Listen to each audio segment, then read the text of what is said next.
Hi everyone, this is our channel Around My Story. Please like, share and subscribe. Avec le recul, je me rends compte que j'ai été élevée dans un monde très étrange.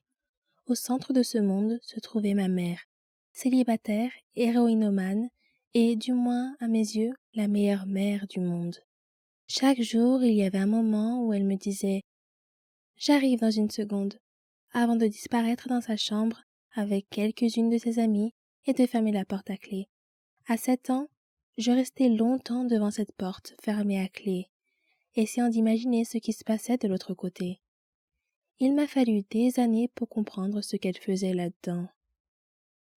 Pendant longtemps, j'ai pensé que les adultes faisaient une sorte de sieste.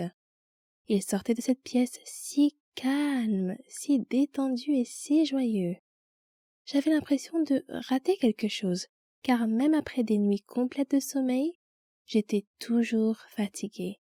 Je voulais devenir exploratrice plus tard, et je savais que cela me demanderait beaucoup d'énergie. Ma mère avait énormément d'amour à donner, et c'est moi qui en recevais le plus. Nous jouions ensemble tous les jours pendant des heures, et nous rêvions d'aventures ensemble.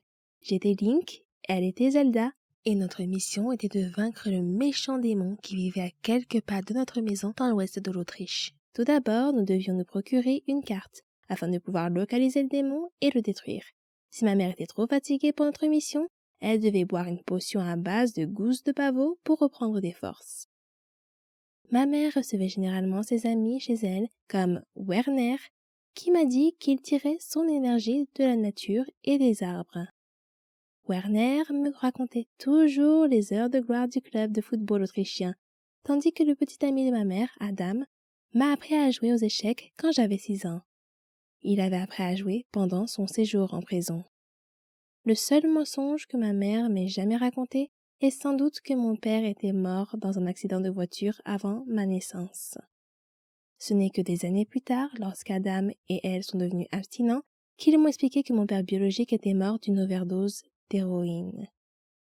Après avoir passé quelques mois en prison pour possession de drogue, il avait pris sa dose habituelle, mais sa tolérance avait baissé pendant qu'il était en prison et la dose s'était avérée trop forte. Dans sa douleur, ma mère enceinte a envisagé de se suicider, mais un livre qu'elle a lu l'a convaincue qu'elle se réincarnerait sous la forme de vie la plus inférieure si elle le faisait. À l'école, j'étais un peu une enfant turbulente, grossière et mal élevée, mais c'était la norme là où j'ai grandi. Nous vivions dans un grand appartement vert au rez-de-chaussée d'un immeuble. Nous ne faisions confiance à personne qui se donnait la peine de frapper à la porte principale, car seule la police et le facteur le faisaient. Pour moi, c'était la même chose. Tous les autres passaient par le balcon et entraient directement dans notre salon. Un visiteur fréquent était le dealer de ma mère, que nous appelions le grec. Une fois, alors que maman était dans sa chambre, le grec m'a forcé à boire un verre avec lui. Je n'avais que 7 ans à l'époque. Lorsque ma mère l'a découvert, elle l'a chassé de la maison. Mais, comme elle me l'a expliqué plus tard, tout le monde a droit à une seconde chance, et elle a fini par le laisser revenir. Au cours de l'été 1999, alors que j'avais 8 ans, ma mère avait vraiment des difficultés avec sa consommation de drogue. Adam semblait proche de la mort après 23 ans de dépendance. Et je commençais lentement à comprendre ce qui se passait autour de moi. Ma mère s'était convaincue qu'elle pouvait se droguer jusqu'à ce que je sois en âge de comprendre ce qu'elle faisait. Mais la vérité, c'est qu'elle ne pouvait pas s'arrêter. Un jour de cette même année, son vieil ami Mike est venu me rendre visite. Il avait été en prison avec Adam pour contrebande. C'était comme s'il était une personne complètement différente. Il n'était ni fatigué, ni étourdi, ni nerveux. Il rayonnait d'une joie et d'une paix qui ont immédiatement fait pleurer ma mère. Mike l'a réconforté et lui a parlé de sa guérison et de sa libération. Sa seule présence éclairait notre sombre appartement. C'était comme si quelqu'un éclairait une grotte noire avec une torche. Adam l'a mis à la porte de l'appartement avant de casser quelques meubles et de crier qu'il ne voulait plus rien avoir à faire avec Mike. Mais Mike est revenu pour expliquer à nouveau comment il s'était libéré de la dépendance. Quelque temps après, Ma mère et Adam en sont venus à considérer la nouvelle vie de Mike comme une bonne chose, et cette prise de conscience les a aidés tous les deux. Des dizaines de tentatives de désintoxication avaient échoué. Les médecins, les psychologues et les travailleurs sociaux ayant insisté sur le fait que la volonté d'arrêter la drogue devait venir de l'intérieur, une force qu'aucun d'entre eux ne pensait avoir.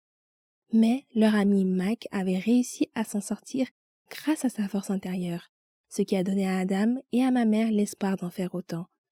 Mon beau-père est devenu abstinent après plus de 20 ans de toxicomanie, tandis que ma mère a vaincu une profonde dépression qui l'avait conduite au bord du suicide à plusieurs reprises. Ils avaient ressenti le vide, la tristesse et le désespoir, mais ils étaient désormais remplis d'amour et de sécurité. Malheureusement, tout le monde autour d'eux n'a pas eu la même chance.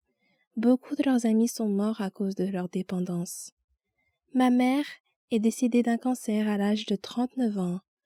Tout au long de sa vie, elle a vaincu des monstres et des démons, tout en témoignant à ses proches une incroyable dose d'amour.